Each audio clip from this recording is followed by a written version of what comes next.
Here we go, folks. Graphic content. Little warning. Watch this. Here's our boys. There's no audio, so I'll talk over it. This is what they do. They go for a guy. He's looking behind houses, up on decks, up on porches, several calls. There's a contact officer. He tries to engage him. See that right there? He reaches in his pocket as soon as he engages. He's reaching for something. They don't know if he's got anything. They think they saw a gun, but now that secondary cover officer pulls his weapon out. Here's where we'll go silent. What's in your hand? What is in your hand? What you mean, what's in my hand? What's in your hand? What's in your hand? Put it down! Put it down now! Put it down! Put it down now!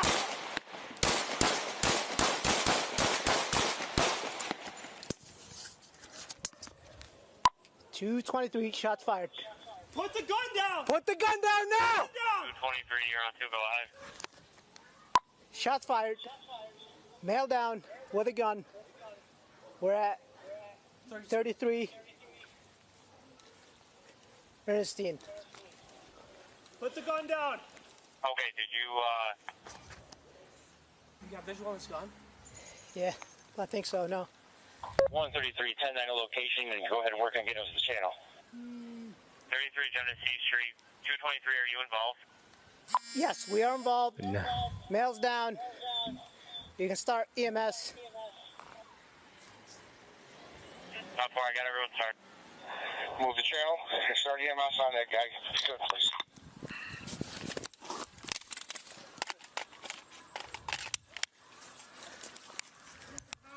Let the east side know. Sorry. Off him. How far? Off him. He's hit his chest. Here, get him. 897. 897, step up EMS.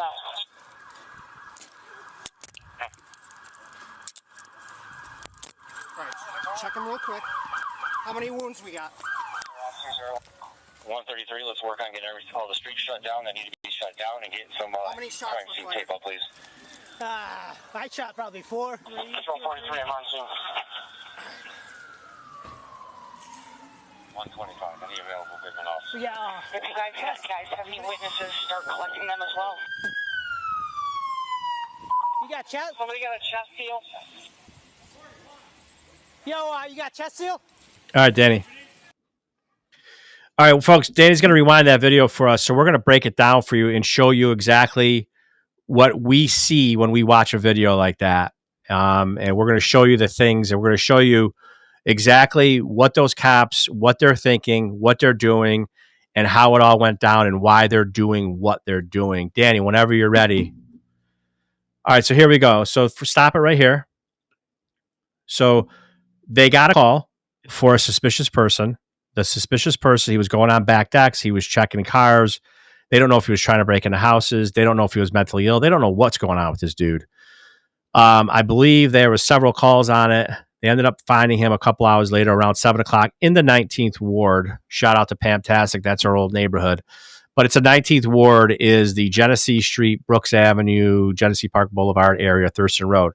So they're on Ernestine Street. And so now the guy's walking away. He's not complying. If you listen, if I say kids, please don't take it wrong. They're so young to me. But these officers did such a great job with verbal commands, right? The first thing you got to do as a cop, verbal commands, okay?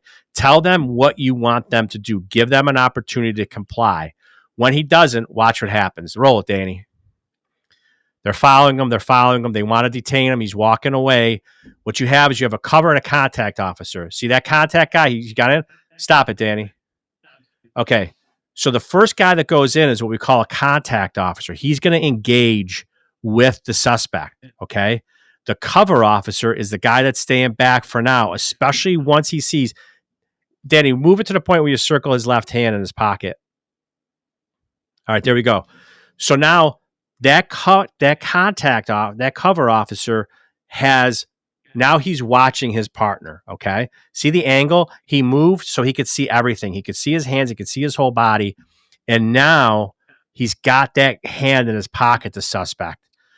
Right now, the cover officer is the first one who saw it. The guy's kind of tussling with him. I don't know if he saw it right away, but the cover officer saw it. He knows he's got something, possibly a weapon in his pocket. I think he saw the butt of a gun. Go ahead, Danny, roll it. Okay, stop it. Okay, so here's what happened. I'm gonna break down both officers. So the first officer, they had contact with him, right? As soon as he sees the cover officer pull his weapon, he did what we call disengaged. He had him. He knows he's not going to bring him to the ground because he saw the gun. When you see a gun and you're engaged, that means that your partner is seeing something that you're not seeing, okay? And what ends up happening is in that situation, and I've been involved in a situation similar to this, thank God it didn't end like this, but when you're kind of getting ready to tussle with a guy, you can't see what your cover officer or your brother officers are seeing. Once that cover pulls that gun out, the contact officer disengages and he pushes him. He falls to the ground. That wasn't because anything the suspect that he pushed off, and I think he slipped. Now the cover officer's engaged. Roll it, Danny. He's walking away. Now he's drawn down on him. He's drawn down. Look at him. He's so calm. He reaches on his chest. I think he reaches to make sure his body-worn camera's on. What's your hand? There he goes. There he does. This kid does such a great job. What's on your hand? Okay, now stop it. Here's what what people don't understand. This is how we train, folks. See his hand positioning on his weapon? Look at his hands. His hands are right on the they're right there.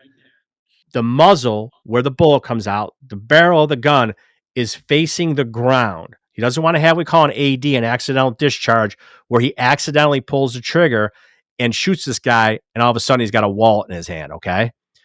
Check how calm, cool, and collected he is. He's not going to go up on target until he sees that gun. Up on target means he raises that gun up. He raises that gun up and puts it on target and gives him more verbal commands. I can't tell you, it gives me chills to watch this video, how great these cops did what they did. Not great that the guy died. It's unfortunate, but this is what we have to do to keep the community safe. Go ahead, Danny, pop it. What's your hand? Guns down, guns down. Boom. Stop it. Stop the video. See how quickly the reason why the gun came out originally was he thought he had a gun. Now his hand comes out. His hands are now up on target with the weapon in his hand. The cover officer has a draw on him. He's up on target. He's in a position. Verbal commands, verbal commands, verbal commands. If the verbal commands are not listened to, which we always hope that they are, he's up on target and he's ready to take the threat out. Go ahead, Danny. Put it down now. Boom, boom. Stop it, Danny. Stop it. Okay, you're not going to be able to see this, but what happened was the cover officer moved towards the garbage cans. If you're watching this, I don't know what visual you got, but look at the garbage cans.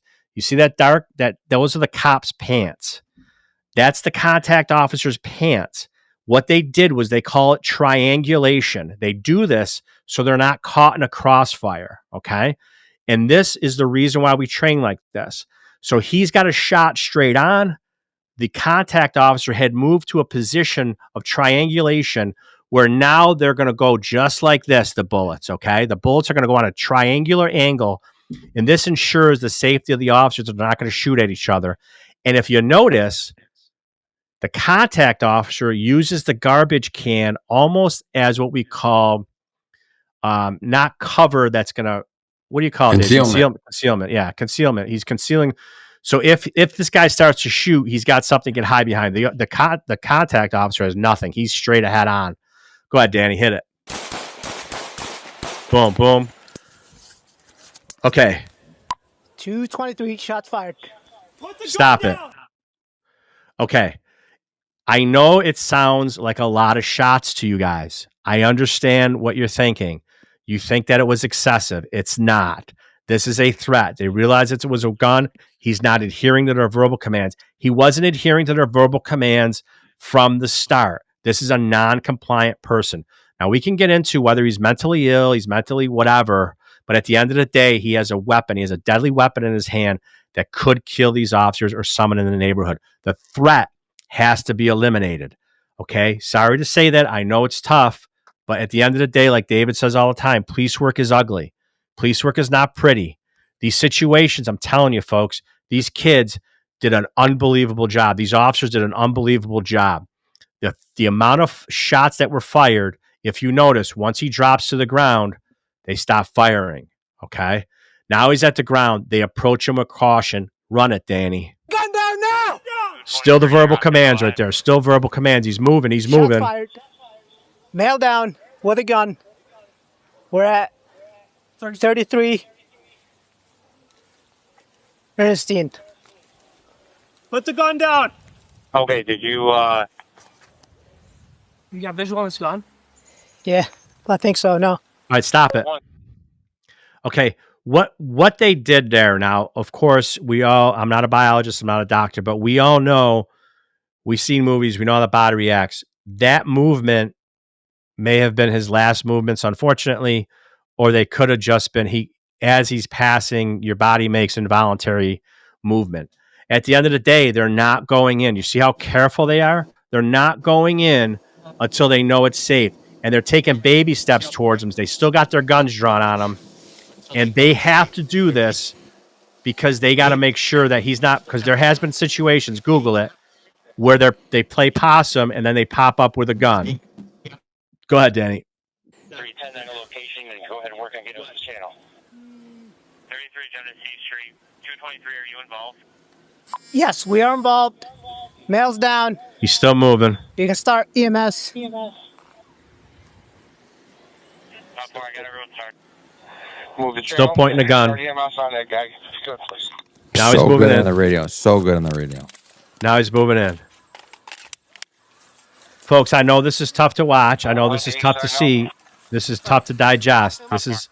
This is what we've seen our whole entire careers, folks. This is what we see.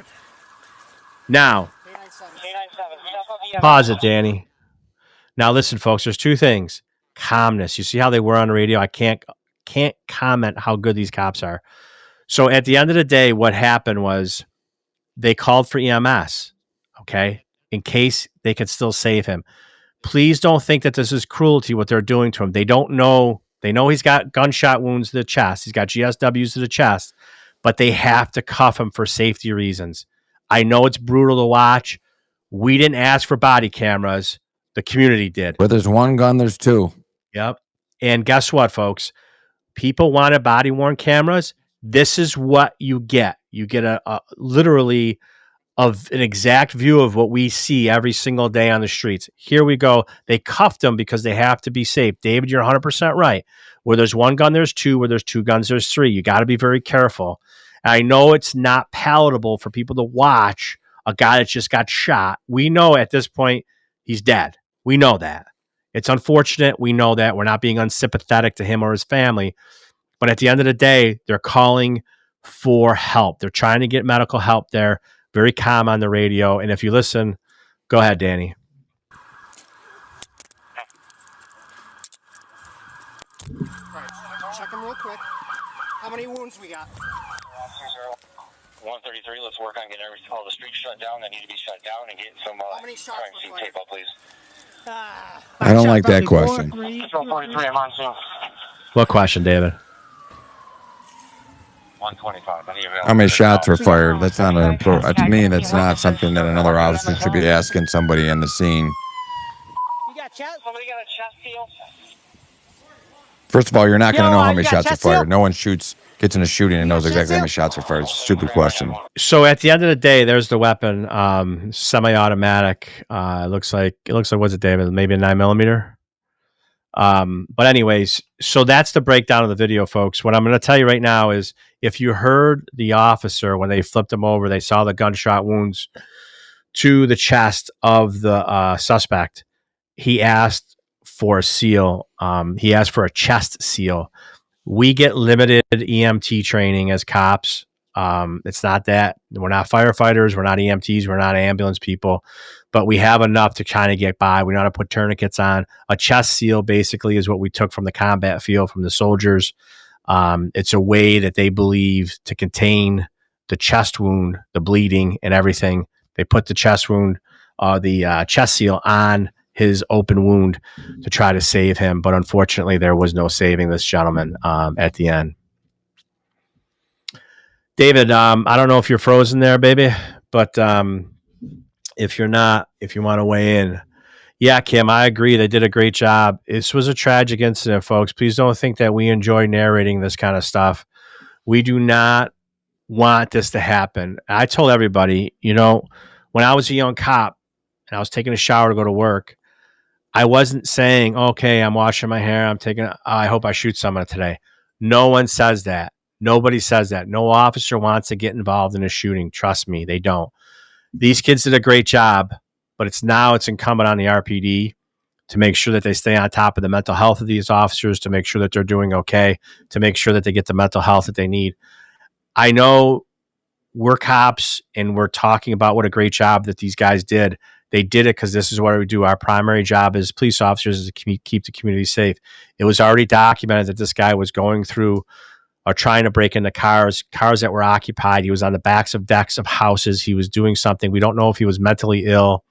And at the end of the day, what it comes down to is we do not like narrating videos like this. But when we watch videos like this, we want to show the community. We want to show and demonstrate to the community what our officers are going through when they're doing things. When you watch a video, you may not have picked up on some of the things that we pick up on because of our training and experience. I can't tell you how many times over the course of my career I was in a situation like that, or David was in a situation like that. It's very simple. We confront people with weapons all the time, whether it's a gun, whether it's a knife, you name it. And the threat needs to be eliminated, unfortunately. But I'm not saying, also disclaimer, mine never ended up in shootings, thank God. But David, that was tough to watch. What I'm saying tough to watch is it's tough to watch because the family sees that video and they don't understand the dynamics and the training.